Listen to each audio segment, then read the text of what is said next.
ഇനി മൂന്നാമത്തെ സെറ്റ് നിങ്ങൾ തന്നെ ഓൾറെഡി പറയും ആരാണ്ടാ കണക്ഷൻ. സി കെക്ക് കണക്ഷൻ ആരുമായിട്ടാണ്? അത് ടാൻ എയുമായിട്ടാണ് സി കെക്ക് എന്താണ് കണക്ഷൻ. അപ്പോൾ മുകളിൽ നിന്ന് നമ്മൾ താഴേക്ക് നോക്കുമ്പോൾ ആദ്യം കാണുന്ന സീക്കിനെ അല്ലേ. അപ്പോൾ sec square A minus tan square A equal to എന്താണ്ടാ 1. നമ്മൾ നേരത്തെ cosec square minus cot square A equal to 1 ചെയ്ത് അതേ കാര്യം തന്നെ എവിടെയും ചെയ്യുന്നു.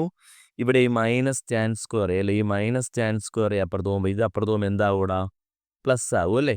അപ്പോൾ c square A equal to 1 plus tan square A.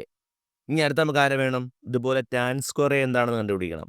അതിന് നിങ്ങൾ നേരെ ഒന്നാമത്തേൽ പോകുക, വലുതാ ഇതിൽ നിന്ന് തന്നെ പോവുക. ഈ പ്ലസ് വണ്ണിനെ എന്ത് ചെയ്യുക, ഇപ്പുറത്തേക്ക് വിടുക. അപ്പോൾ അവിടെ tan square A equal to എന്തായിരിക്കും? Tan square A equal to ഈ ലെഫ്റ്റ് സൈഡിൽ ഓൾറെഡി ആരുണ്ട്? സി സ്ക്വയർ എ ഓൾറെഡി ഉണ്ടല്ലേ. പ്ലസ് വൺ ഇപ്പോൾ തരുമ്പോൾ എന്താവും? -1 ആവും അല്ലേ. അപ്പോൾ അത് അടുത്ത സെറ്റ് കിട്ടി, നമുക്ക് മൂന്നാമത് സെറ്റ് കിട്ടി. എടാ ഈ 3 സെറ്റ് നിങ്ങൾ എന്ത് ചെയ്യണം?